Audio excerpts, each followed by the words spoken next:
Hi there guys, welcome along to my October bullet journal setup. My name is Cadence, thank you so much for checking out this video. Jumping straight into my design for this month, I have used Procreate, which is very exciting. I'm not very experienced at using it at all. I got my iPad last year and then several months later I got Procreate, and this is kind of the first thing that I really experimented with. And I've really honed this design. I've spent quite a long time on it. But it was really fun. So I did finish it a little while ago, but I didn't use it immediately because it had autumnal vibes. So I wanted to wait for an appropriate month to use it. And my starting point was just by picking a colour palette. I kept it to 5 different colours and just started to doodle my favourite thing, which are of course leaves. They are such a fun thing to doodle in my opinion because they always look pretty and they're made up of generally quite simple shapes. So you can always get something really cute when you doodle a leaf. And I actually ended up doing 11 different little doodles on this one. And most of them are either 1 or 2 toned. So for instance, a dark brown leaf is then paired with that slightly orangey colour for the veins of the leaf. And then I've also done that with a different shaped leaf. I've made the orange colour and then used the darker brown to make the veins of the leaf. They're all really simple shapes. I've not gone too detailed at all, and I haven't done any like shading or anything. They're just the colours to make this really cool pattern. Once I'd drawn the 11 different leaves, it was just about replicating them and then placing them around the page. I know there are ways to make a repeat pattern, but I didn't do that with this one. I just copied them a zillion times and just placed them all around the page however I felt like. So it feels kind of more organic, I suppose, rather than too repetitive. Now, I really wanted to print these on washi paper, and I had bought some blank sheets of self-adhesive washi paper that you can use with either an inkjet or a laser printer. I did a little bit of experimentation with them, and unfortunately I couldn't quite find the right setting to make it print nicely. It lost most of its definition, the ink bled and didn't quite have a crisp outline, and in some cases it even smudged as it was going through the printer. So although I tried to reduce the amount of ink that was going on there, I still couldn't seem to get quite the right outcome. Which is a shame because I did want that sort of slightly translucent effect that you get with washi tape. But that was okay. I did have some just plain white sticker paper that I could use instead. So it was fine and it printed out really nicely, and I'm so pleased with how it came out. The front page I wanted to keep really simple, and I just used the whole sheet of the leaf pattern and used that as my background. I usually find it's easier to cut out the general size of the page that you want to stick it down to and then trim around the edges afterwards, because inevitably if you cut it out exactly, you won't stick it down quite right. So it's usually easier to trim it after. For the title, I just used some brown craft paper, which was quite a complementary shade, and then wrote October with a nice black brush pen. I could have just left it at that to keep it even more simple, but I wanted a few more embellishments on there. So I just decided to use a collection of book pages to make a little background for the title.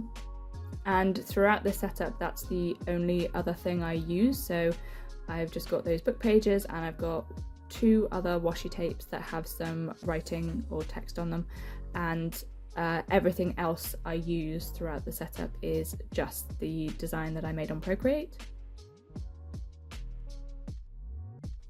So that was the front cover done nice and quickly, and then moving on to the next page, it is my calendar spread. So this month I've gone full page and I've made my boxes a little bit bigger than I have done so far. And I think I sort of resisted that before because you couldn't then get any decorations down the side, and I always like to add a little bit of embellishment, but I just decided to go bigger this time and add a bit of embellishment at the top and the bottom gaps rather than worry too much about it down the side. The outline I've done completely with a Faber Castel orange brush pen, and it was quite tricky to draw the lines as neatly as that because it was a brush pen and you have to keep up a really light pressure to get that thin edge all the way along. But I think I managed it fairly well. But yeah, I really wanted to use that one because it was the perfect colour and I didn't have another pen that seemed to fit quite so well. So that's why I persevered with that one. Along the top, I added my title in the same way that I did for the front cover. In addition to my main pattern sheet, I also made a page of washi tapes. I did 6 strips of the repeating leaf pattern and then a strip each of every colour that I used so that I can use them as accents throughout the journal. And I also made a whole page of the leaves in rows individually with the idea that they would become individual stickers. And I varied the size of these, so some are a bit bigger, some are smaller, and I then cut them all out. My sister helped me, so thanks very much to my sister for helping me cut a load of these out. If I had a Cricut machine, then I could have obviously set it up to cut that all out for me, but sadly I have never invested in one of those, but maybe I will in the future if I decide to do this more often. But I'm really pleased with how all these little stickers turned out. I would have liked them to have been washi so that they kind of have that translucent look to them and you can see what's underneath, but I still like it. I still think it looks good. When it's just on the white paper you really can't even tell, but it's just when you layer it up with other things that you can't see stuff through it, but it's fine, it still looks nice.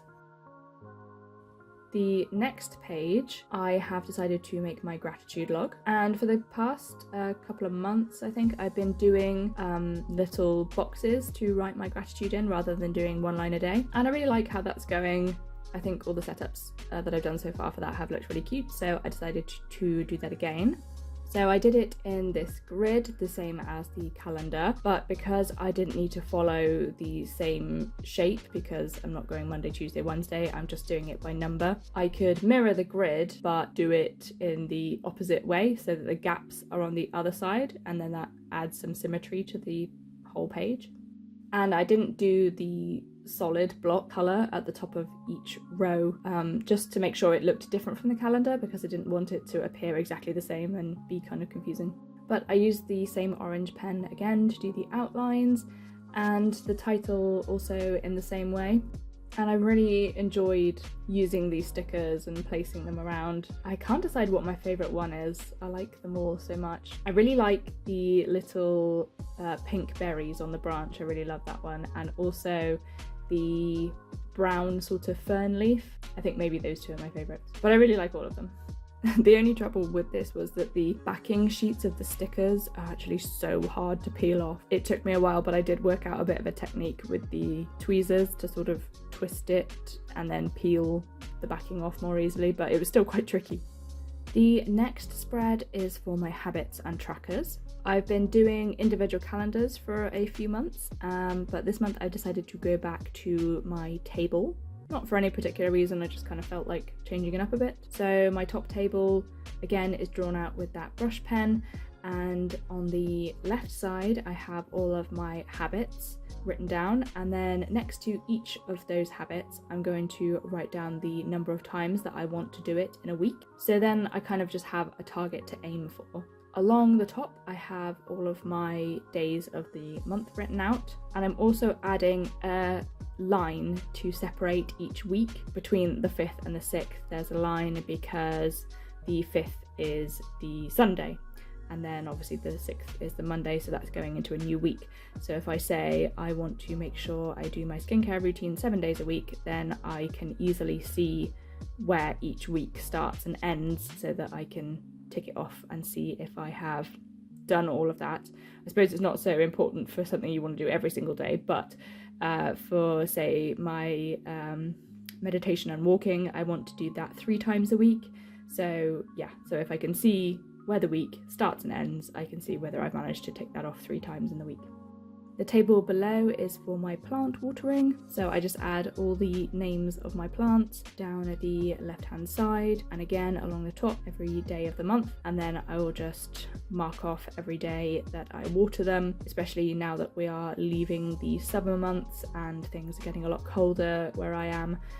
my plants will not need as much water, so I need to just make sure that I'm not continuing to give them the same amount of water I did during the heat wave, and this is just a good way of tracking it for me.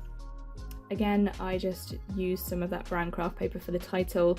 I had to use a much thinner brush pen this time because I didn't have as much space at the top for the title, so it's kind of a thinner font than the other two pages, but it's okay, it's still in the same style, so it's not really that noticeable difference. And then I just built up my decoration along the top and down the side, and I'm just so pleased with how this all works visually. I absolutely love the colour palette. I think the book pages work really well with the colours as well, and I'm really glad that I had that orangey brush pen. It was one that I bought recently, but it was one of these individual ones. It wasn't in a pack or anything. I just saw it and I was like, ooh, I like that colour, so I'm just really glad I got it because it works so perfectly for this setup.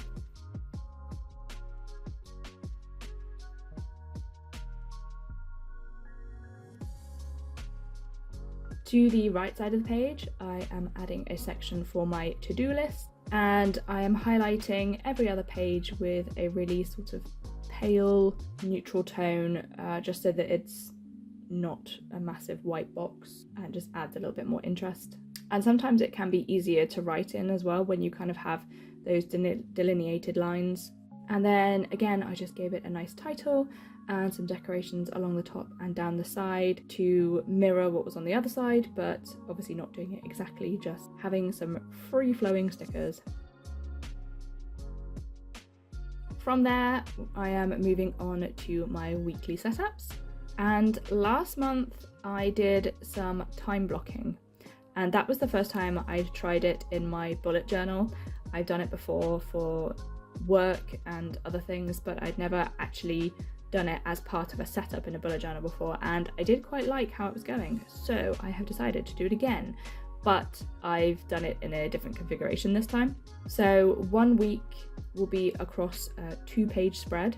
I've done 4 columns on each page. The 1 column at the beginning is for the time, so I've chosen from 8 in the morning till 9 in the evening, because realistically, even if I get up before 8 in the morning, nothing's getting done. I'm not a morning person. And then I'm going till 9 o'clock being my last section, going on until 10 p.m. So each time section is 2 grid squares deep and 8 across. So that gives a little section each day of each hour to write in tasks, and sometimes tasks will last longer than an hour, so you can either repeat and just write the same thing across multiple time blocks, or what I like to do is just kind of draw a line with an arrow down to the point at which I'm going to stop.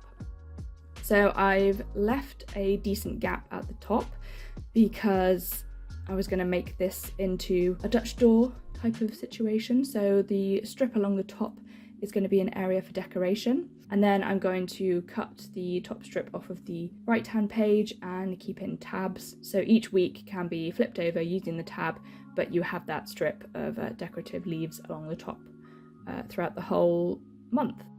But of course I am also adding a little bit of individual decoration to each week of the month down the sides using the washi tape and the stickers.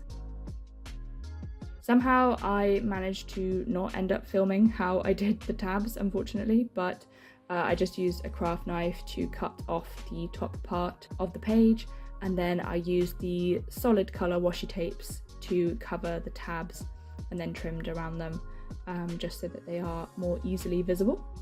On the final page, the week ends on Friday the 31st. Normally I would just carry on and go to the whole week, so add Saturday and Sunday of the next month on there, but I didn't manage to get a section in for my memories earlier on in the setup, so I just decided to add a small box in at the end there to add my memories into.